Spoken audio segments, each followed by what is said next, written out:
بسم اللہ الرحمن الرحیم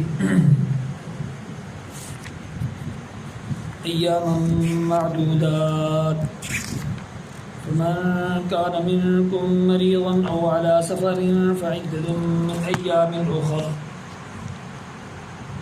وعلى الذين يطيقونه فدية طعام مسكين فمن تطوع خيرا فهو خير له وأن تصوموا خير لكم إن كنتم تعلمون صدق اللہ العظیم۔ کل دوسرے درس میں یہ آیت تلاوت کی گئی تھی۔ روزے کے مختصر مسائل، ضروری مسئلے ذکر ہوئے تھے۔ آج تیسرے درس میں بھی وہی آیت ہے اور اب اس کا ترجمہ ہے۔ اللہ پاک کہتے ہیں ایام معدودات، گنتی کے دن ہیں۔ اس کو پنجابی میں کہو وہ گنے چنے گنتی دے چار تے دن نے سارے۔ ایام معدودات، معدود عدد شدہ، گنتی دے چار دن ہیں۔ رمضان کے روزوں کے بارے میں اللہ پاک کہہ رہے ہیں گنتی دے دن نے سارے، ایڈے اوکھے ہوندی پریشانی ہوندی کیڑی لوڑ ہے، چار دے دن نے سارے، گنتی دے دن ایویں لنگ جانا۔ ایام معدودات، اللہ پاک نے لفظ ہی ایسا اختیار کیا ہے، اللہ پاک نے لفظ ہی ایسا فرمایا ہے کہ تسلی دینے کے لیے بھی عام طور پر بھی یہی جملہ کہا جاتا ہے، اور اللہ بھی اپنے بندوں سے بڑے پیار سے، لاڈ سے یہ جملہ کہنا چاہ رہے ہیں، گھبراؤ نہیں۔ ایام معدودات، گنتی دیتے دن نے سارے، چار دے دن نے، ایڈی کیڑی پریشانی لگی، حوصلہ رکھو۔ ویسے بھی پچھلی آیت میں اللہ پاک نے کیا، کتب علیکم الصیام کما کتب علی الذین من قبلکم، تواڈے تے بھی روزے فرض کیتے گئے جویں تواڈے تو پہلے لوگاں دے روزے فرض ہوئے۔ روزے دی وجہ تو جنازے نہیں نکلے، روزے رکھے نے لوگوں نے لہٰذا سارے ہی مر گئے، جنازے نکل آئے، ایسا نہیں ہے۔ روزوں کی وجہ سے کبھی کچھ نہیں ہوا، اور تھوڑی سی ہمت کی ضرورت ہے۔ اس کے بعد اللہ پاک کہتے ہیں گنتی کے دن ہیں سارے۔ فمن کان منکم مریضا او علی سفر فعدۃ من ایام اخر، اگر روزوں کی حالت میں، روزوں میں اگر کوئی بندہ بیمار ہو جائے یا سفر پہ ہو تو پھر وہ بعد میں اپنی گنتی پوری کرے۔ یہ گنتی پوری کرنی ضروری ہے۔ روزوں میں اگر بندہ بیمار ہو جائے، مریض ہو جائے اور روزہ رکھ نہ سکے یا سفر پہ چلا جائے تو اللہ پاک کہہ رہے ہیں فعدۃ من ایام اخر، پھر بعد میں پھر اپنے دن پورے کر لو۔ ایک تو یہ مسئلہ یہاں پہ سمجھنا ضروری ہے کہ بندہ بیمار ہو گیا، پریشانی بن گئی، کوئی بھی بیماری ہو گئی تو بعد میں روزے اس سے اللہ پاک نے معاف نہیں کیے۔ اللہ پاک نے پھر بھی کہا ہے کہ روزے بعد میں اپنے رکھنے ہیں۔ وعلی الذین یطیقونہ فدیۃ طعام مسکین، اصل مسئلہ یہ سمجھنا ہے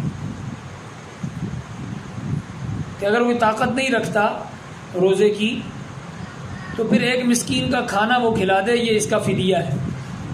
اگر روزہ رکھنے کی طاقت نہیں ہے تو ایک روزے کے بدلے ایک مسکین کا کھانا، اور ایک مسکین کا کھانا ایک فطرانے کے بقدر ہوتا ہے، اور ایک فطرانہ 2.25 کلو گندم کے مطابق ہوتا ہے۔ اس کی آج کل قیمت 110 120 بتائی جاتی ہے۔ یعنی ایک روزہ اگر نہیں رکھ سکا، روزے کی طاقت نہیں ہے، تو روزے کی جگہ پہ جو فدیہ دیا جاتا ہے وہ کسی مسکین کو، غریب کو، فقیر کو جو فدیہ دینا ہے وہ ایک روزے کے بدلے ایک فطرانے کے بقدر فدیہ دینا ہے۔ لیکن یہ ہے کس کے لیے؟ ہر بندہ کہے کہ چلو میں روزے رکھوا دیتا ہوں۔ ایک تو مسئلہ یہ سمجھنا یہاں ضروری ہے کہ ہمارے عام معاشرے میں یہ ایک بڑا عجیب مسئلہ ہے کہ میں روزے نہیں رکھ سکتا، دوسرے کو رکھوا دیتا ہوں۔ بھئی دوسرے نے تو اپنا رکھنا ہے، اس نے بھی تو رکھنا ہے، اس کے بھی تو ذمہ فرض ہے۔ میں رکھنا ہے، میں نہیں رکھ سکا، چلو عورتوں میں بھی یہ ہے، میں روزہ نہیں رکھ سکتی، کسی نے رکھوا دیئے، پھر کسی نے رکھوا دیئے انہیں بھی تو رکھنا ہے، انہیں آدھا رکھنا ہے۔ تیرے رکھوان نال اوندا روزہ تے نہیں ہونا، یا تیرے نہ رکھوان نال اوندا روزہ معاف تے نہیں ہونا۔ اوندا روزہ اندی اپنی جگہ تے لازم ہے، تیرا روزہ تیرے اپنی جگہ تے لازم۔ لیکن یہ جو کسی کو روزے کا لیے فدیہ دینا ہوتا ہے، یہ بیماری کون سی بیماری ہوتی ہے یہ سمجھنی ہے۔ عام طور پہ ہے نا، میرا دل نہیں کرتا چلو روزے رکھا لو، سر چ پیڑ آ گئی ہے چلو روزے کسی نے رکھا لو، چلو تھوڑی جی بیماری ہے، طبیعت نہیں ٹھیک رہتی ہے اس واسطے روزے رکھا دو کسی نے، یہ وجہ نہیں ہے۔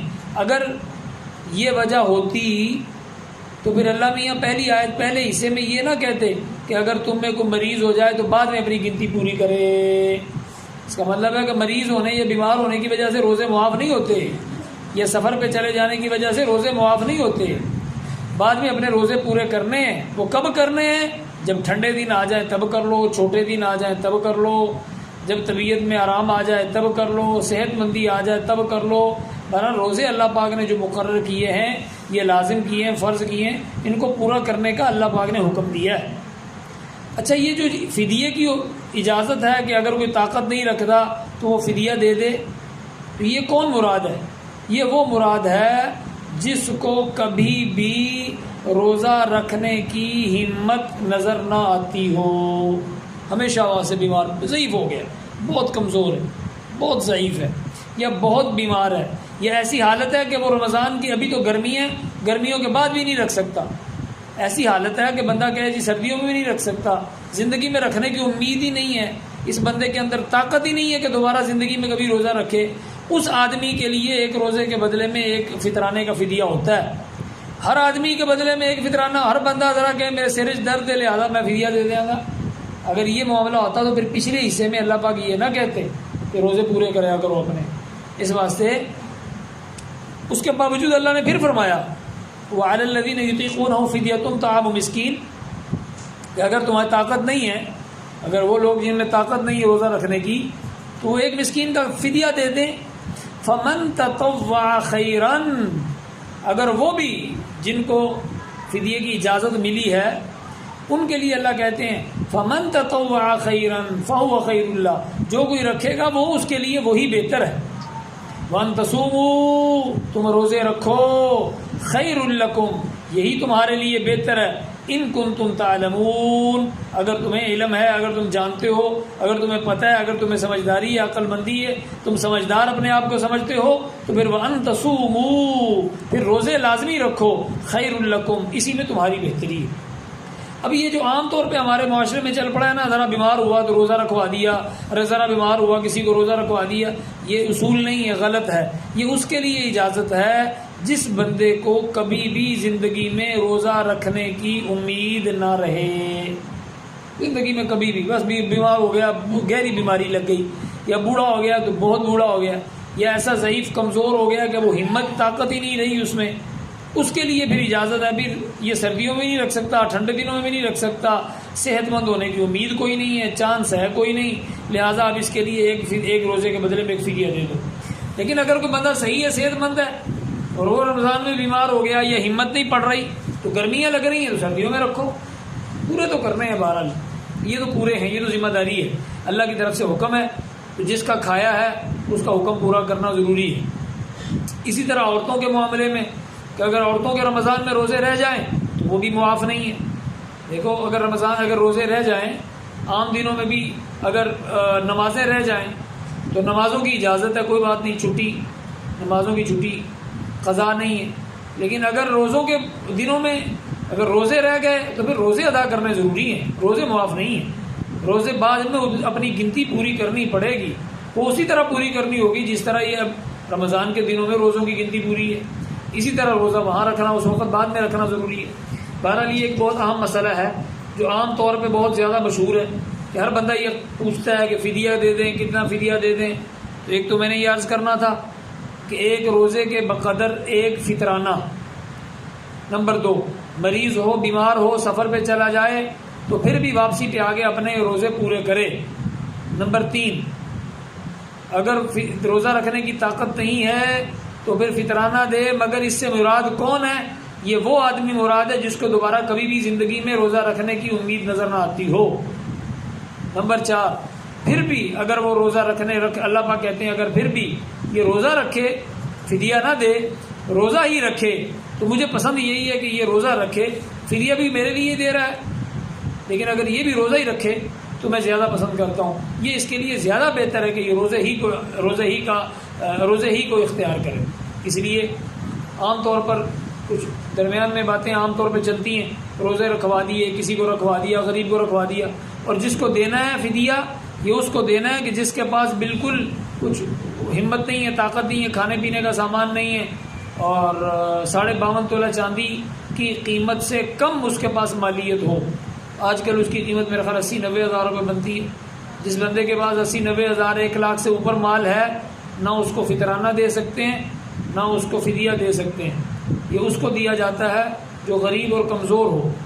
جس کے پاس تھوڑے پیسے ہیں اور یا کوئی سونا چاندی زیور، کوئی نقدی کیش، ان میں سے کوئی بھی چیز نہیں ہے، تو وہ اس کا انتخاب کرنا ضروری ہے. غریب آدمی کو دیا جاتا ہے. بہرحال فطرانے کا مسئلہ تو بعد میں آئے گا. آج اس بات کا تکرار ضروری تھا. کب اس بات کو سمجھ لیں کہ فدیہ کس کے لیے ہے اور اجازت کس کے لیے. اللہ عمل کی توفیق نصیب فرمائے. اللہ ربنا آتنا فی الدنیا حسنہ وفی الآخرۃ حسنۃ وقنا عذاب النار. ربنا اغفر لنا ولإخواننا الذين سبقونا بالإيمان ولا تجعل في قلوبنا غلا للذين آمنوا ربنا إنك رؤوف رحيم. اللهم اشف مرضانا ومرضى المسلمين يا شافي واشفنا فإنك خير الشافين. صلى الله تعالى على خير خلقه محمد وعلى آله وصحبه أجمعين برحمتك يا أرحم الراحمين.